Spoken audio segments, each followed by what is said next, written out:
How's it going, everyone? Welcome back to the homestead. No, this is not the first video in the Modern Mountain Man series like I promised. That'll be the next video. Currently, the section of North Idaho that I live in is experiencing a severe fire season. There's actually 2 fires burning within close proximity of the homestead. We're in stage 2 fire restrictions, a red flag warning, plus it's just generally very dry and pretty windy throughout the day. So it's getting sketchy, and in case of an emergency, in case I need to evacuate, we're going to go over my evacuation kit. This does not replace a bug out bag or a get home bag or whatever you want to call it. This supplements it throughout fire season. All right, I want to get that out of the way and make that clear. This is meant to ride in my car from the start of fire season till the end of fire season. A bug out bag is meant to stay home and be a man portable system. This ain't a man portable system.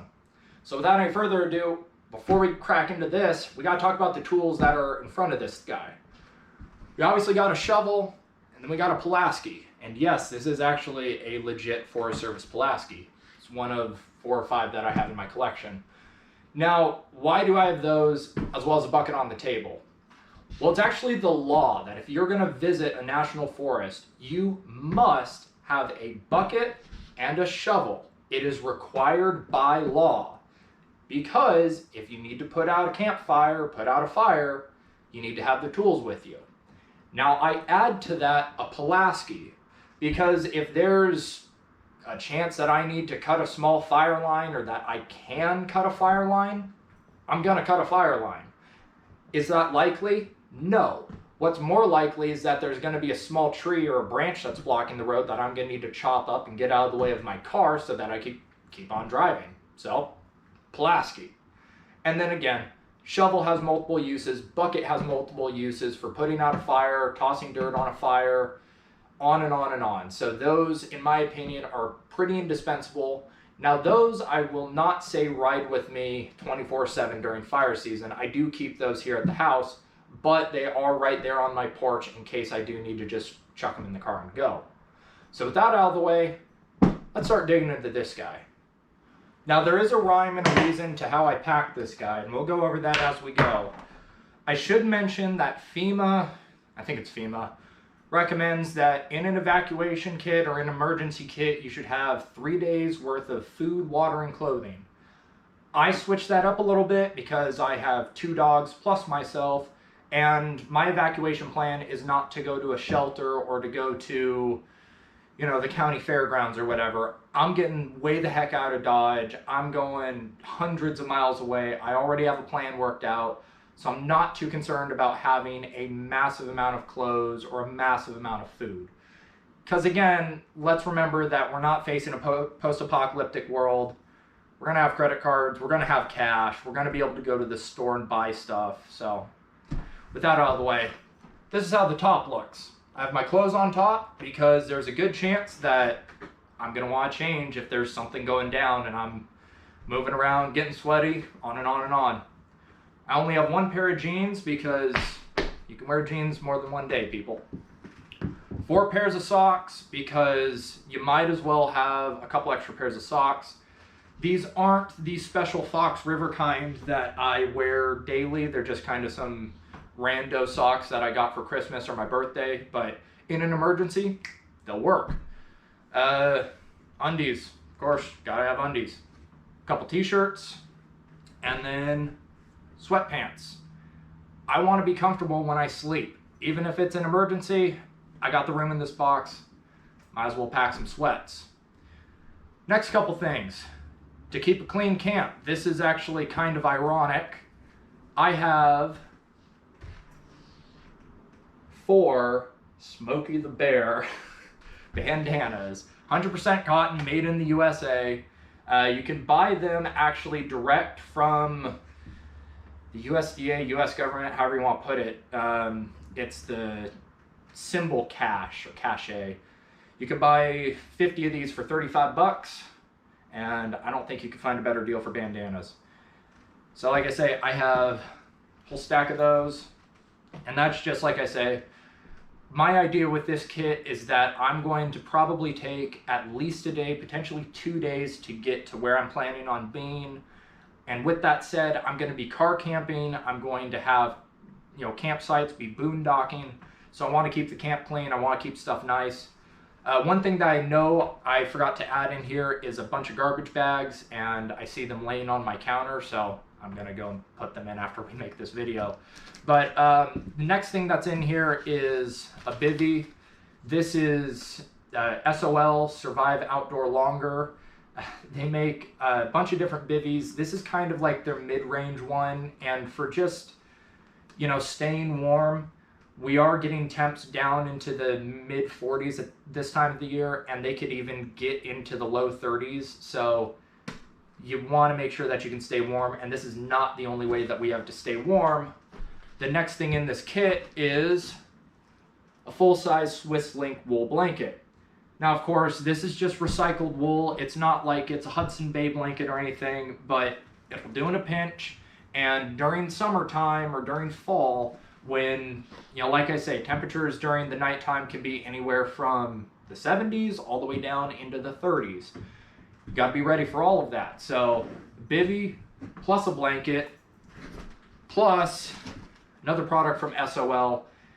I don't remember what they call this, but I will put that in the video. It's a very thick, more than a survival blanket, more than, one of those little small guys. It's super thick. It's meant to be reused. It's meant to be used as either a ground covering if you need to. It can be used as a makeshift shelter. I think this is better than a bivvy in a lot of instances, but once again, I have the room for both, so why not take both? And again, I am planning on camping in my car, but this is just have more than you need so that if you get in a situation, you're not without. Next thing is an 8x10 tarp. I went with the 8x10 because it fits perfectly into one side or one half of this container here. The other reason is I wanted a tarp that's big enough to have a large tent or a large enough tent set up with my 2 dogs if I didn't want to camp inside my car. But what I also can do with this is set this up as like a lean-to, if you will, using the back hood for the trunk. So there's a couple different ways that I could use this tarp for shelter, but in the end, shelter is indispensable in an emergency situation. So the car is main, this is secondary, 1 is none, 2 is 1. Now the last couple items in here is the food and the water for me and my dogs. And again, I want to reiterate that I'm not planning on only eating this while I'm evacuating. Again, this isn't some post-apocalyptic world, except in a very, very small area. So, you go an hour south and you're still going to be able to get McDonald's, still going to be able to go to the grocery store. What I'm not going to be able to get, though, is specialty dog food. So it's very important to have enough dog food for my 2 buddies. Now, I have, unfortunately, dogs with different needs, which means I have to stock 2 different kinds of dog food.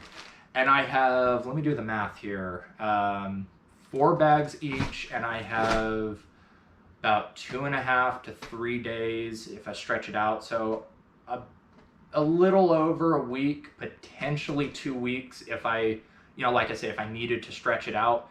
And I'm actually thinking of adding a little bit more to that because, again, I can get water, I can get food for myself, but specialty dog food, probably not going to be able to find that while I'm on the road. But currently, I at least have, like I say, about 12 to 14-ish days of dog food in these little Ziploc bags. And then I have 3 of these Alpine Air meals. 2 of them do not require heating up water. 1 of them does. But I will say that thankfully there's a lot of places on the road where you can get hot water either for free or if you give the person behind the register $1 or something like that. So these are pretty good to go. And then I also have, just again, I'm looking for very fast field expedient sort of food while I'm on the go. I have a bunch of these New Millennium energy bars. I know they're not the best either in terms of ingredients or, you know, flavor or whatever, but I actually do like them for being on the go. They pack very well. They are, as you can see, they're all shrink wrapped and, or, you know what I'm talking about.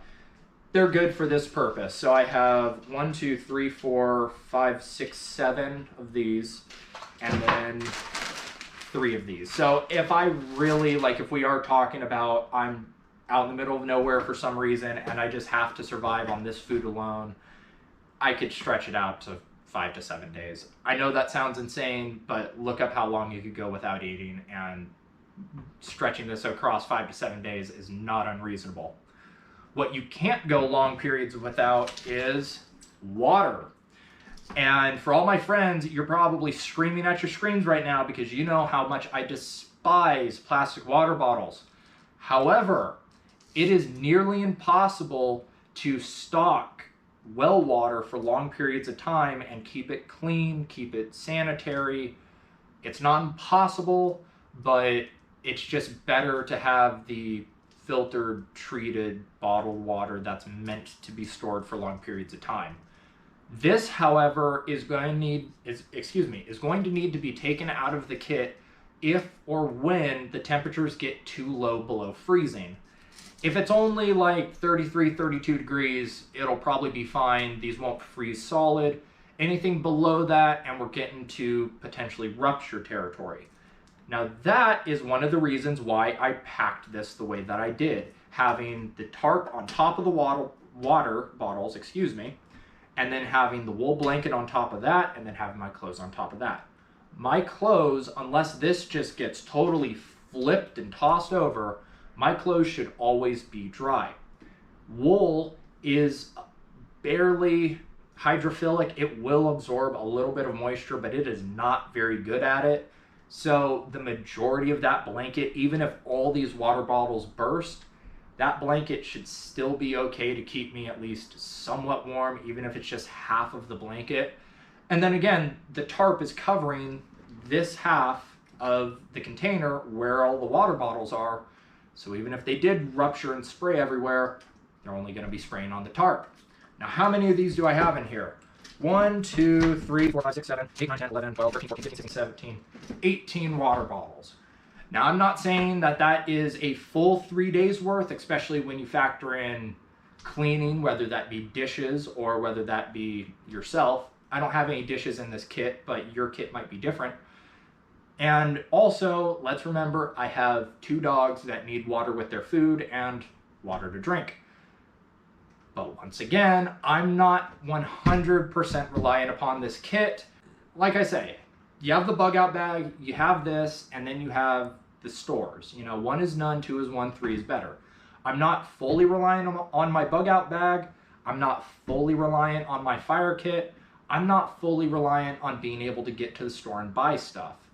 Having all of them combined, though, gives me a lot of security and a lot of comfort knowing that I'm probably going to be good in the event of an emergency, as long as I could get the heck out of Dodge.